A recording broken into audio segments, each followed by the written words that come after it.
ದಕ್ಷಿಣ ಭಾರತ ಕರ್ನಾಟಕ ಯಡಿಯೂರಪ್ಪ ಮಾತ್ರ, ದೇಶಕ್ಕೆ ಮೋದಿ ಹಂಗ ಕರ್ನಾಟಕ ಯಡಿಯೂರಪ್ಪ. ಇನ್ನು ಮುಂದೆ ವಿಜೇಂದ್ರ ಬಗ್ಗೆ ಅನಗತ್ಯ ಮಾತಾಡಿದ್ರೆ ನಾವು ಮಾಜಿ ಶಾಸಕರು ಮಾಜಿ ಸಚಿವರು ಅನೇಕ ಕಾರ್ಯಕ್ರಮ ಮಾಡಿದ್ವಿ. ಯಡಿಯೂರಪ್ಪನವರು ವಿಜೇಂದ್ರ ಮತ್ತೆ ಮೇಲಿನ ಹೇಳಿಕೆ ನಿಲ್ಲಿಸಿದೀವಿ. ಇನ್ನು ಮುಂದೆ ಈ ರೀತಿ ವಿಜೇಂದ್ರ ಬಗ್ಗೆ ಅಗೌರವ ಮಾತಾಡಿದ್ರೆ ಅವ್ರು ಉಳಿಸಕ್ಕೆ ಷಡ್ಯಂತ್ರ ಮಾಡಿದ್ರೆ ನಾವು ಸಹಿಸಲ್ಲ ಅಂತ ಹೇಳಕ್ ಇಚ್ಛೆ ಪಡ್ತೀವಿ. ಏನ್ ಮಾಡ್ತೀರಿ ಸರ್? ಏನ್ ಮಾಡ್ತೀರಿ ಸರ್? ನಾವು ಪರ್ಯಾಯ ಸಭೆ ಮಾಡ್ತೀವಿ. ಯಾಕೆ ವಿಜೇಂದ್ರ ಜೊತೆಗೆ ಸಹ ಇಲ್ಲ, ಹಾಲಿ ಶಾಸಕರು ಮಾಜಿ ಸಚಿವರು ಲೋಕಸಭಾ ಸದಸ್ಯರು ಯಡಿಯೂರಪ್ಪನವ್ರು ಕಟ್ಟಿದ ಪಾರ್ಟಿಗೆ ಇವರೆಲ್ಲ ಕೆಲವರು ಬಂದಿದ್ದಾರೆ. ಯಡಿಯೂರಪ್ಪನವ್ರ ಬಗ್ಗೆ ಟೀಕೆ ಮಾಡ್ತಾರೆ, ಕುಟುಂಬದ ಬಗ್ಗೆ ಟೀಕೆ ಮಾಡ್ತಾರೆ, ವಿಜೇಂದ್ರ ಬಗ್ಗೆ ಟೀಕೆ ಮಾಡ್ತಾರೆ. ಇದು ಒಳ್ಳೇದಲ್ಲ. ಅನಗತ್ಯವಾಗಿ ಕೆಲವರು ಒಂದು 3-4 ಜನ ವಿಜೇಂದ್ರ ಅವರಿಗೆ ಕೆಟ್ಟಿಸ್ತಿರ್ಬೇಕು, ಬಿಜೆಪಿ ಕೆಟ್ಟಿಸ್ತಿರ್ಬೇಕು ಅಡ್ಡ ಮತದಾನ ಮಾಡಿದ್ದು ಇದು ರಾಷ್ಟ್ರೀಯ ನಾಯಕರಿಗೆ ಗೊತ್ತಿದೆ.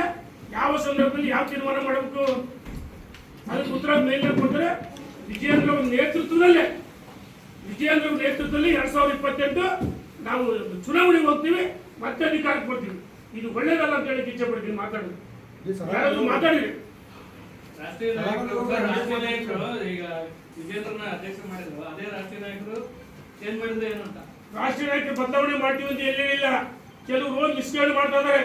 ರಾಷ್ಟ್ರೀಯ ನಾಯಕರಿಗೆ ಗೊತ್ತಿದೆ ಕರ್ನಾಟಕದಲ್ಲಿ ಭಾರತೀಯ ಜನತಾ ಪಾರ್ಟಿ ಕಟ್ಟಿಬಳಿಸಿದ್ಯಾರು, ವಿಜೇಂದ್ರ ಅಧ್ಯಕ್ಷ ಆದ್ಮೇಲೆ ಯಾವ ರೀತಿ ಆಯ್ತು ಎಲ್ಲ ಗೊತ್ತಿದೆ. ಹಾಗಾಗಿ ವಿಜೇಂದ್ರ ಅವರು ಮುಂದುವರಿತಾರೆ. ರಾಷ್ಟ್ರೀಯ ನಾಯಕರು ಬದಲಾವಣೆ ಮಾಡಲ್ಲ, ಅವರೇ ಮುಂದುವರಿತಾರೆ. ಧನ್ಯವಾದಗಳು.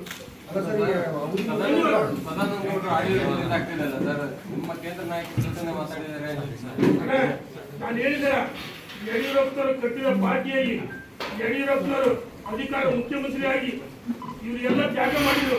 ಯಡಿಯೂರಪ್ಪ ತ್ಯಾಗ ಮಾಡಿದ್ದಾನೆ, ಇವರೆಲ್ಲ ಮುಖ್ಯಮಂತ್ರಿ ಆಗ್ತಿದ್ರು. ಇವರೆಲ್ಲ ಕೆಲವರೆಲ್ಲ ಮಂತ್ರಿ ಆಗ್ತಿದ್ರ. ಇದಕ್ಕೆ ಯಡಿಯೂರಪ್ಪನ ಕಾರಣ ಭಾರತೀಯ ಜನತಾ ಪಾರ್ಟಿ. ವಿಜಯೇಂದ್ರವರೇ ಮುಂದುವರಿಬೇಕು. ಇಲ್ಲೇ ಇದ್ರೆ ನಾವು ಯಾವ ರೀತಿ ಸಂಘಟನೆ ಮಾಡಿದ್ರು ನಮ್ಗೆ ತಾಕತ್ತಿದೆ. ಯಾಕೆ ಮೌನ ಹೋಗಿದೀವಿ? ಇದು ನಮ್ಮ ದೌರ್ಬಲ್ಯ ಅಲ್ಲ. ಯಾಕೆ ಮೌನ ಹೋಗಿದೀವಿ ಅಂದ್ರೆ 1 ವರ್ಷದಿಂದ ಮೌನ ಹೋಗಿದೀವಿ. ಕೆಲವು ನನ್ನ ಬಗ್ಗೆ ನಾವು ಮಾತಾಡ್ತಾರೆ, ಬೇಡ್ಕಾಚಾರ ಲೂಸ್ ಚಾಟಿಂಗ್ ಮಾತಾಡ್ತಾರೆ, ತಿನ್ಬೇಕಾದ್ರೆ ಲೂಸ್ ಚಾಟಿಂಗ್ ಮಾಡೋದು ನೀವು. ಆಂತರಿಕ ವಿಚಾರವನ್ನ ಬಹಿರಂಗ ಮಾತಾಡಬಾರ್ದು. ನಾವು ಮೌನ ಹೋಗಿದ್ದೆ.